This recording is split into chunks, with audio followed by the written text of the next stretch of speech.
राहुल गांधी के खिलाफ दर्ज होगी एफआईआर। ये बड़ी सूचना इस वक्त की आपको बता रहे हैं। बीजेपी पदाधिकारियों ने परिवाद दिया है।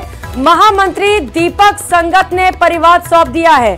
पीएम मोदी के खिलाफ बयान पर यह परिवाद सौंपा गया। आरक्षण के खिलाफ बयानबाजी के भी आरोप लगाए गए हैं। तो बड़ी खबर इस वक्त की आपको बता रहे हैं, राहुल गांधी के खिलाफ एफआईआर दर्ज की जाएगी, क्योंकि भारतीय जनता पार्टी की ओर से इसे लेकर परिवाद दर्ज करा दिया गया है।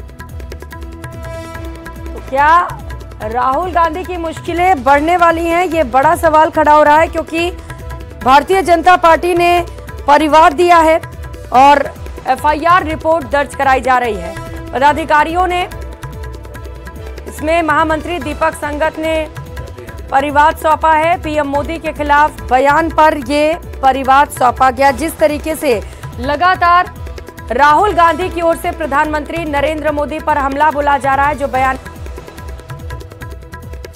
सौंपा जा रहा है। दौलत हमारे साथ जुड़ चुके हैं इसी खबर पर ज्यादा अपडेट के साथ। दौलत, क्या अपडेट? एफआईआर रिपोर्ट दर्ज कर ली गई है क्या?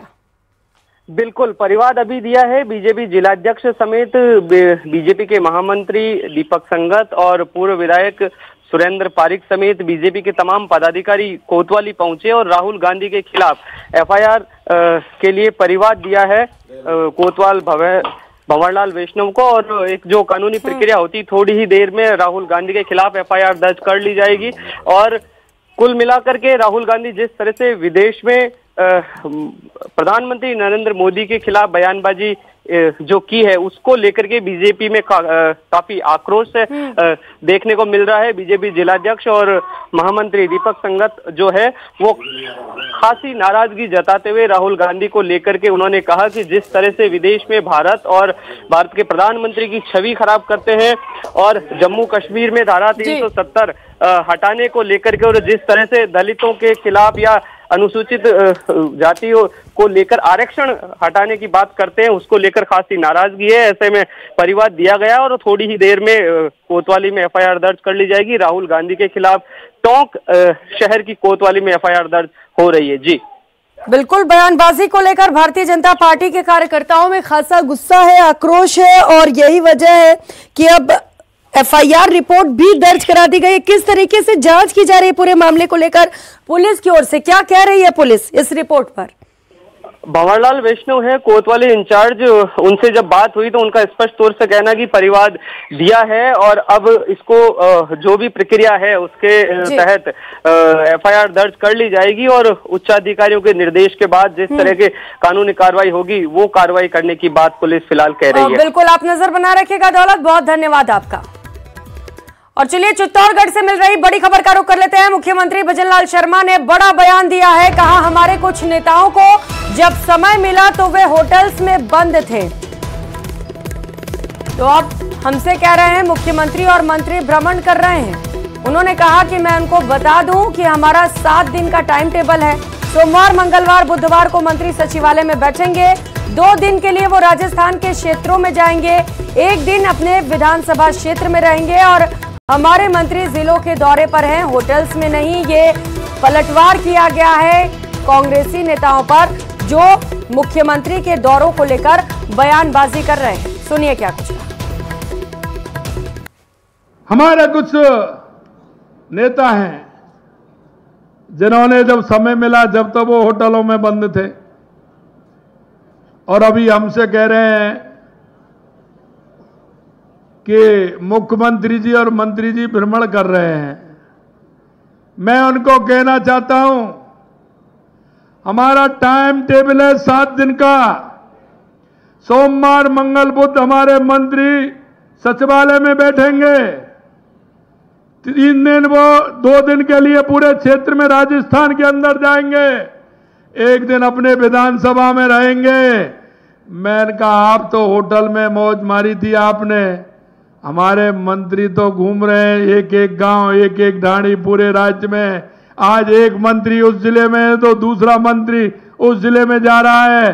आपकी तरह होटलों में नहीं है। और मैं कहना चाहता हूं कि आप जो ट्वीट कर करके कह रहे हैं, जरा अपने समय के ट्वीट भी देख लेना आपने कितने किए हैं।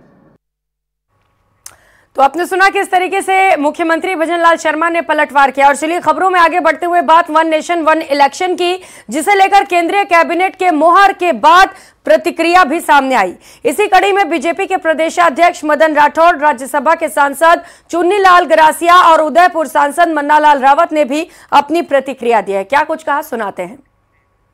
लगभग 4.5 वर्ष तक विकास के लिए समय मिलता है, नहीं तो अपन देखते हैं कि बार बार आचार संहिता का जो एक प्रावधान हो जाता है, मैं इसको बहाना शब्द नहीं कहूंगा, लेकिन इस आधार पर विकास रुक जाता है। नहीं तो अब फिर नेताओं को यही है कि बस अब केवल काम करो, जन सेवा करो, जनता के हितों की रक्षा करो। राष्ट्र हित में यह निर्णय है, पहला एक पंक्ति में मेरा जवाब है। विपक्ष जिस ढंग से विरोध कर रहा है, विपक्ष का काम तो विरोध करना है, लेकिन पॉजिटिव सकारात्मक विरोध करेगा तो अच्छा लगेगा और सलाह दे।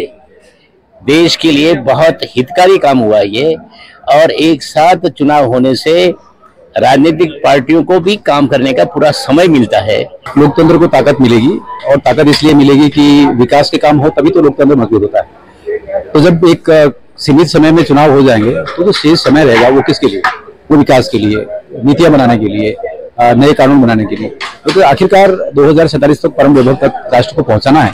इस राह पर जब माननीय नरेंद्र भाई मोदी के नेतृत्व में पूरा राष्ट्र चल पड़ा है, तो ये ऐतिहासिक होगा, बहुत महत्वपूर्ण होगा, और इस लक्ष्य को प्राप्त करने के लिए ताकत देने वाला होगा। खबरों में आगे बढ़ते हुए बात दौसा के बांदी कुई से मिल रही खबर की करेंगे, जहां पर बुधवार शाम 5 बजे बोरवेल में गिरी 2 साल की मासूम नीरू को सही सलामत बाहर निकाल लिया गया। बच्ची को बचाने के लिए न सिर्फ एनडीआरएफ, एसडीआरएफ बल्कि जो और भी टीमें थी वो भी लगी हुई थी। तकरीबन 18 घंटे तक कड़ी मशक्कत की गई, जिसके बाद सफलता हासिल हुई।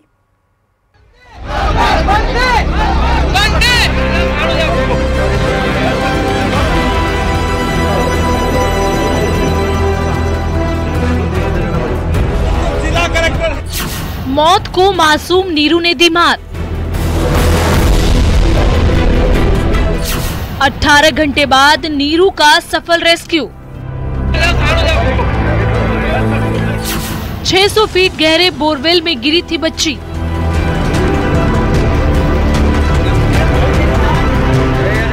बुधवार शाम 5 बजे से मासूम नीरू 600 फीट गहरे बोरवेल में 35 फीट पर अटकी रही। हर किसी की सांसें थमी, लेकिन उसे बचाने की कोशिशें लगातार होती रही। कई बार असफलता भी हाथ लगी, लेकिन किसी ने भी हौसला नहीं हारा। रेस्क्यू टीम ने बोरवेल से करीब 60 फीट दूरी पर दूसरा गड्ढा खोदा और करीब 18 घंटे की कड़ी मशक्कत के बाद 2 साल की नीरू को सकुशल बोरवेल से निकाल लिया। उसके बगल में पैरेलल डिगिंग की, 28 फीट पर उसके पैर थे। हमने 20 फीट दूर से उसका जो है पैरेलल डिगिंग की और 30 फीट 31 फीट की। उसके बाद हमने 20 फीट अप्रोच किया और बिल्कुल एक्यूरेट जगह पर हम उसके पैर के जो है बिल्कुल नीचे जाके हमने अप्रोच किया। हालांकि इस प्रोसीजर में हमको बहुत सारा समय लगा, लेकिन इसमें सेफ्टी से हमने कहीं कॉम्प्रोमाइज नहीं किया और आखिरकार हमने पहली बार में सफलता पाई।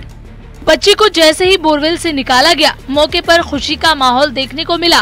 वंदे मातरम के नारे लगाए गए, जिसके बाद मासूम को बांदी कुई हॉस्पिटल ले जाया गया, जहां उसकी हालत ठीक बताई जा रही है। पूरा प्रशासन, जिसमें पुलिस हो, एनडीआरएफ हो, एसडीआरएफ हो, सिविल डिफेंस हो, हमारे प्राइवेट कॉन्ट्रैक्टर्स हो, लड़ाई करी, बहुत ही भाई उनका करना। और मैं ईश्वर को बहुत बहुत धन्यवाद देना चाहूँगा कि हम इस मिशन के अंदर सक्सेसफुल। बच्ची को बचाने के लिए दुआओं का दौर भी चल रहा था। उसे खाने के लिए केला, दूध और चॉकलेट भी भेजा गया। उसकी गतिविधियों को कैमरे के जरिए मॉनिटर किया गया, जिसमें बच्ची हरकत करते नजर आई। मौके पर पुलिस समेत तमाम आला अधिकारी मौजूद रहे। कहा जा सकता है कि बच्ची को नया जीवन दान मिला है। कल से अथक प्रयास किया और हमें पूरी आशा थी कि जिस प्रकार की मेहनत लगातार टीम हमारी कर रही थी और योजनाबद्ध तरीके से बड़ी सतर्कता से लगातार उन्होंने अलग अलग मेथड को अपनाते हुए बच्चे की सुरक्षा का ध्यान रखते हुए सतर्क होते हुए पूरी जो उनका अभियान था। बच्ची करीब 18 घंटे बोरवेल में फंसी रही। उसके रेस्क्यू में बारिश भी बाधा बनी, लेकिन रेस्क्यू टीम के हौसले पस्त नहीं हुए। रात भर खुदाई के बाद गुरुवार सुबह करीब 10 बजे बच्ची को सुरक्षित बाहर निकाल लिया गया। बहरहाल प्रशासन की कोशिश और बच्ची के हौसले ने मौत को मात देकर उसे एक नई जिंदगी दी है। बांदीकुई से न्यूज़ 18 राजस्थान के लिए आशीष शर्मा की रिपोर्ट।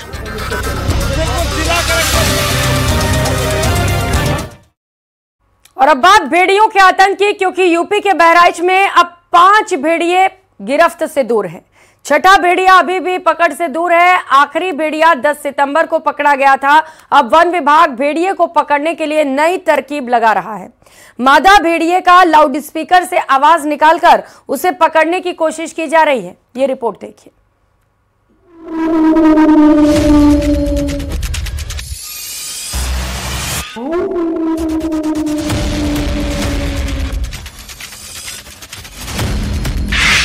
पिछले 60 दिनों से बहराइच के महसी तहसील में भेड़ियों को पकड़ने का दिन रात काम हो रहा है। अभी तक 5 भेड़ियों को पकड़ने में कामयाबी मिली है, लेकिन छठा भेड़िया अभी भी चकमा दे रहा है। अब वन विभाग ने भेड़िए को पकड़ने के लिए नई तरकीब निकाली है।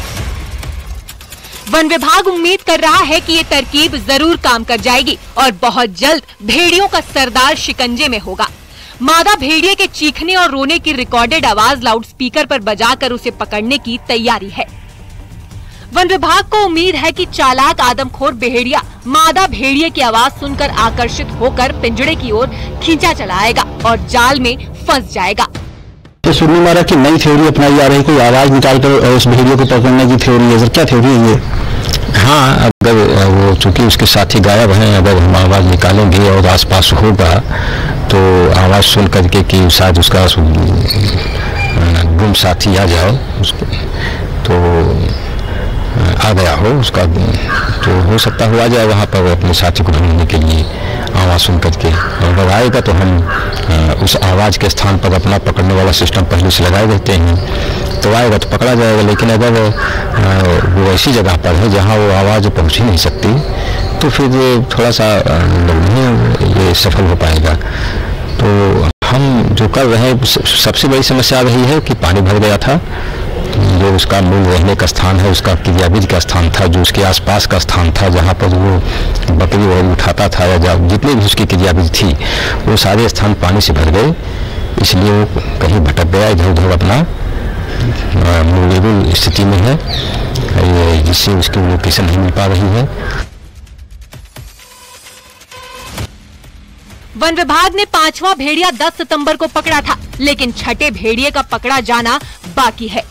महसी तहसील के दर्जनों गांव अभी भी खौफ के साए में है, क्योंकि भेड़िया कभी कभी रात में भी रिहायशी इलाके में आ रहा है। आदमखोर भेड़िए को पकड़ने के लिए वन विभाग तरह तरह के जतन कर रहा है।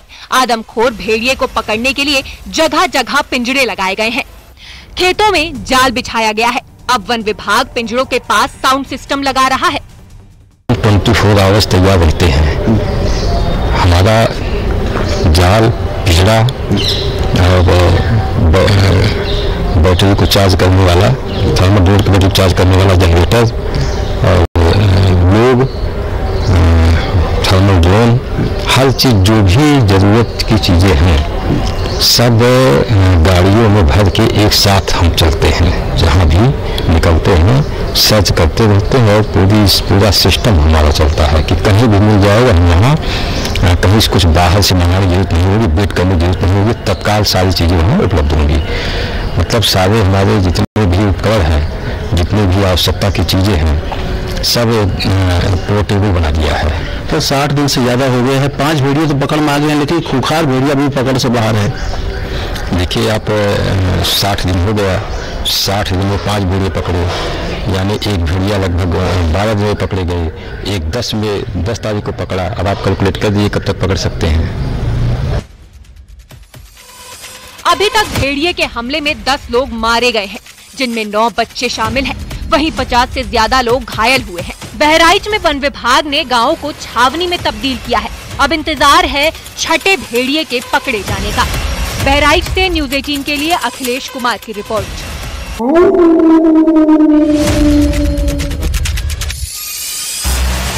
Oh